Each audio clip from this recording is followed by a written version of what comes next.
हाय दोस्तों। आप tenth clear कर चुके हो, ठीक है। आपके एग्ज़ाम शायद हो गए हैं या फिर होने वाला है, 1-2 दिन में वो कंप्लीट हो जाएगा। फिर आपको आप फ्री हो अभी फ़िलहाल टेंथ के एग्ज़ाम से, ठीक है। अब आपको 11th मारना है, देन आपकी आगे की लाइफ है। अब आपके मन में सवाल आ रहा होगा कि करना क्या है आगे, 11th में क्या लेना है, 12th में क्या करेंगे, मतलब जो 11th में लेंगे वही 12th में करना है, देन आगे ज़िंदगी में क्या करना है। ये सवाल आना चाहिए, मन में ये सवाल आएगा तो वह सीरियस स्टूडेंट कहलाता है। ये सीरियस स्टूडेंट की ही पहचान होती है कि पहले हम सोचें। सबसे पहले बात ये है कि आप ज़्यादा मत सोचो, टेंशन मत लो कि करना क्या है, होगा सब अच्छा होगा। अगर आप टेंशन लोगे तो उससे कुछ मतलब है नहीं। हाँ, करना है, सोच रहे हैं, सोच लेंगे, अच्छा सोचेंगे, अच्छा करेंगे और ज़िंदगी में सबसे बेहतरीन करेंगे, ठीक है। अब सवाल ये आता है कि टेंथ के बाद करना क्या है, ठीक है। तो मैं ये मानता हूँ कि आप यहाँ पर आने से पहले और कहीं किसी से आपसे आपने पूछा होगा, ठीक है। आपके जो टीचर्स हैं उनसे आपने राय ली होगी, यूट्यूब पे दूसरे वीडियो देखे होंगे, ठीक है। अब आप यहाँ पे आए हो तो मेरी जिम्मेदारी बनती है कि आपको सही गाइड करूँ, ठीक है। तो मेरा मानना ये है कि टेंथ के बाद एक बार तो आप आपके इंटरेस्ट को देखो कि आपको पसंद क्या है, आप कहाँ पर आपका सही परफॉर्म कर सकते हो। अगर देखो, टेंथ के बाद 3 स्ट्रीम्स होती है मेनली। आर्ट्स होती है, कॉमर्स होती है, देन साइंस होती है, ठीक है। आर्ट्स में आपको ज्योग्राफी है, हिस्ट्री है, इन सब्जेक्ट से रिलेटेड आपको एजुकेट किया जाता है, यहाँ से आपको तैयारी की जाती है। कॉमर्स में बिजनेस से रिलेटेड होता है, इकोनॉमिक्स से रिलेटेड सारी चीज़ें होती है, अकाउंटेंसी होती है, इन सारी चीज़ें वहाँ से रिलेटेड होती है ना। और साइंस में आपको पता है फिजिक्स केमिस्ट्री मैथ्स होता है, एंड बायोलॉजी होता है, ये साइंस के सब्जेक्ट्स होते हैं, इनमें आप उनको पढ़ना होता है, देन आगे बढ़ना होता है। अब डिपेंड करता है कि आपको लेना क्या है। अब सबसे पहले तो आप ये सोचो कि मैं कर कहाँ से अच्छा सकता हूँ, मेरा कहाँ पर सही है। देखो, इसमें है ना सारे क्राइटेरिया मिक्स होते हैं कि आपकी फाइनेंशियल स्टेटस कैसा है, आपकी परफॉर्मेंस पढ़ाई में कैसी है। अगर आप सबसे ज़्यादा ब्राइट हो, सिंपल सी बात है, सबसे ज़्यादा ब्राइट हो तो सब लोग आपको साइंस साइंस करेंगे। तो मेरा भी मानना है कि साइंस ही लो, क्योंकि अच्छा सब्जेक्ट है, अपन अच्छा कर सकते हैं। लेकिन आपके ऊपर डिपेंड करता है, यूँ नहीं कि मैं ब्राइट हूँ, 99% है टेंथ में, 90% है, 95% है तो मैं यही लूँगा, ज़रूरी नहीं है।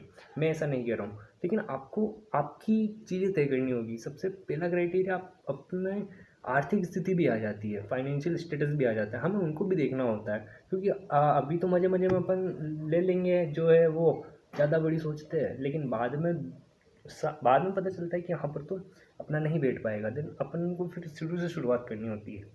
तो सबसे पहले तो आप अपनी लिमिट्स देखो कि अपनी लिमिट कौन कौन सी है। अब यहाँ पर बहुत सारे जो हैं तो पहले से डिसाइडेड होंगे कि मुझे ये करना है, वो करना है, मुझे साइंस लेनी है, मुझे आईआईटी करना है, मुझे नीट करना है, देन आगे एमबीबीएस करना है, आईआईटी के थ्रू मुझे इंजीनियरिंग करनी है और अच्छा सा पैकेज लेके मुझे निकल जाना है। बहुतों के दिमाग में ये है, बहुतों के दिमाग में ये कि कॉमर्स करूँगा, देन आगे बीकॉम करूँगा और आगे की जो भी जर्नी है मैं तय करूँगा, ठीक है। आर्ट्स वाले भी यही सोचते हैं कि आर्ट्स वालों को तो सिंपल यही रहता है कि आईएएस बनना है। अच्छी बात है, क्योंकि आईएएस में सब घुस जाएंगे, साइंस वाले भी घुसेंगे, कॉमर्स वाले भी घुसेंगे, ये तो एक लास्ट ऑप्शन रहता ही है। तो एक बार कंफ्यूज मत हो आप कि आपको करना क्या है। सिंपल सी बात है, आंखें बंद करके बैठो आराम से अकेले में। देखो, सुनो सबकी, करो दिल की, सुनो सबकी, करो दिमाग की, खुद की करनी खुद की, क्योंकि अपन को ये जर्नी तय करनी होती है। आगे ऑब्स्टिकल्स आते रहते हैं, हर जगह आते हैं। साइंस लोगे तो वहाँ पर दिक्कतें होंगी, आर्ट्स लोगे वहाँ पर दिक्कतें होंगी, कॉमर्स लोगे वहाँ पर भी कहानी सेम है। तो दिक्कतों से मत डरो, करना क्या है वो सोचो।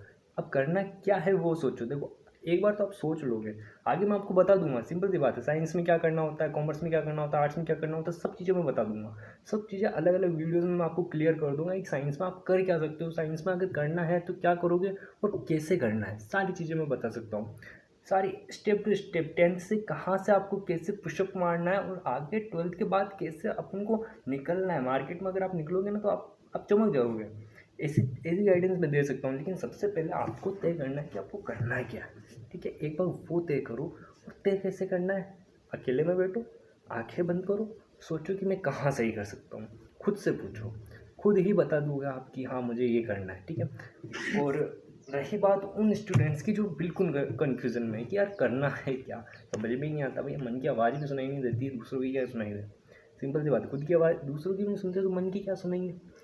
तो मैं उन्हें ये कहूँगा कि यार, अगर बिल्कुल कन्फ्यूज़न में हो ना कि यार समझ में नहीं आ रहा है, आप साइंस की तरफ चले जाओ, क्योंकि साइंस पढ़ने से एक तो इसके बेनिफिट्स बहुत हैं। सबसे मैं यूँ नहीं कह रहा हूँ कि दूसरे सब्जेक्ट ख़राब है, सब सब्जेक्ट मस्त है, सब सब्जेक्ट बढ़िया है, लेकिन साइंस बेहतरीन है। उनके मुकाबले साइंस बेहतरीन है, ऐसे मुझे लगता है और ऐसे हर सबको ही लगता है। आप कहीं और जाके पूछ लीजिए, आप आपके टीचर से पूछ लीजिए, अपने बड़े भाई बहन से पूछ लीजिए, सब लोग कहते हैं कि साइंस बेहतरीन है। और हकीकत में साइंस बेहतरीन है। पढ़ने वाला सच में बहुत कुछ कर सकता है और अपने ग्रोथ कर सकता है कुल मिला के, ठीक है। अब जो बिल्कुल कन्फ्यूज़न में, तो आप साइंस लीजिए, क्योंकि साइंस लेने से होगा क्या, एक बार तो आपको क्लियरिटी मिल जाएगी कि हाँ, कि मैं इसमें अच्छा कर सकता हूँ। अगर देखो, अगर आपको लगता है कि मैं साइंस में बहुत बेहतरीन कर सकता हूँ, तो गो गो ऑन द रोड, इसी रास्ते पर चलो, कोई दिक्कत नहीं है, सब बेहतरीन होगा, ठीक है।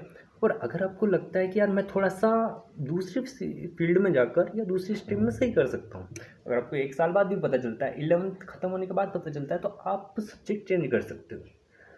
अगर आपने साइंस पढ़ी तो आप आर्ट्स कवर कर लोगे, आप कॉमर्स पढ़ लोगे, कोई दिक्कत नहीं है। लेकिन अगर आपने साइंस सब्जेक्ट नहीं लिया, ठीक है, और दूसरा सब्जेक्ट लिया, देन आपको 1 साल बाद रियलाइज़ होता है कि यार नहीं यार, मुझे इसमें सही नहीं करना था, मुझे तो मैथ्स लेके मैं बहुत मस्त कर सकता था, मैथ्स में टीचर बन सकता था, मैथ्स में बहुत सारी जॉब्स मैथ्स के थ्रू आती है। सब्जेक्ट मैथ्स अगर स्ट्रॉन्ग है अपना, तो बहुत सारी जॉब्स क्लियर हो सकती है, उनके एग्ज़ाम क्लियर हो सकता है।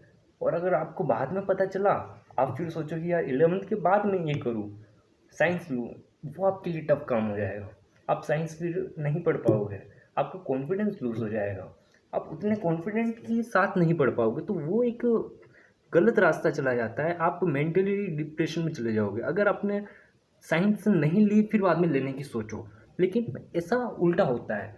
कब? जब अपन साइंस ले लेते हैं, देन अपन को दूसरा सब्जेक्ट पढ़ना होता है बाई चांस, अपन को लगता है कि अपन आर्ट्स में अच्छा कर सकते हैं या कॉमर्स में बढ़िया कर सकते हैं, तो साइंस वाला कॉमर्स आराम से पढ़ लेगा, कोई दिक्कत नहीं, कवर हो जाएगा, हल्की सी ज़्यादा मेहनत देन हो जाएगा, लेकिन साइंस नहीं पढ़ पाओगे, ठीक है। इसलिए साइंस लो एंड आगे बढ़ो, ठीक है। अगर आप बहुत ज़्यादा कन्फ्यूज़न में हो, उसके लिए मैं बात कर रहा हूँ, लेकिन जिसको अपना कन्फ्यूज़न नहीं है, जिसको पता है कि यार मुझे यही सब्जेक्ट पढ़ना है, मुझे ह्यूमैनिटीज़ में जाना है, मुझे कॉमर्स में ही पढ़ना है, आगे मैं कर लूँगा, वो आप करो, मैं तो आपके साथ हूँ। लेकिन जो बिल्कुल कन्फ्यूज़न में ना, मैंने उनको बताया कि आप साइंस लीजिए, देन आगे बढ़िए, फिर आगे की जर्नी को मैं आपको डिसाइड करूँगा। और अगर देखो, आपको साइंस लेनी है, साइंस में दो दो फील्ड होती है, एक तो बायोलॉजी होता है, देन एक मैथमेटिक्स होता है, पीसीएम होता है और पीसीबी होता है। उनमें क्या अच्छा रहेगा, क्या ख़राब रहेगा, क्या लेना चाहिए, क्या बेनिफिट मिलते हैं, मैं उसके बारे में अगले वीडियो में आपको क्लियर कर दूंगा। लेकिन एक बार इसके बाद, इस वीडियो के बाद इसको बंद कीजिए, देन अपने आप में अलग बैठिए, देन सोचिए कि क्या करना है। आप कर सकते हैं, क्योंकि अपने 10th पास कर लिए, आप बड़े हो चुके हो, समझदार बन चुके हो। और मैं तो मानता हूँ कि 1 साल बाद, 2 साल बाद सरकार आपको कहेगी कि आप बड़े हो गए और हमें वोट दीजिए, क्योंकि 18 साल के मैक्सिमम लोग हो जाएंगे। अभी आप 15 साल के हो, 16 साल के हो, 12th बाद हो जाओगे 2 साल बाद कि हाँ, सरकार आपको बड़ा मानेगी, आप बड़े हो, समझदार हो, सोचो, खुद का निर्णय ले सकते हो, ठीक है। तो सोचो, अगली वीडियो में मिलते हैं किसी नए टॉपिक के साथ। और साइंस से रिलेटेड अगर आपको कुछ भी जानना हो, कुछ भी समझना हो, कुछ भी समस्या दिक्कत हो, तो आप इसी चैनल से जुड़ सकते हैं और कोई भी कमेंट कर सकते हैं। मैं आपका जितना मुझसे हो सकेगा मैं आपके साथ हूँ, मैं आपको क्लियर करने की कोशिश करूँगा। Thank you very much.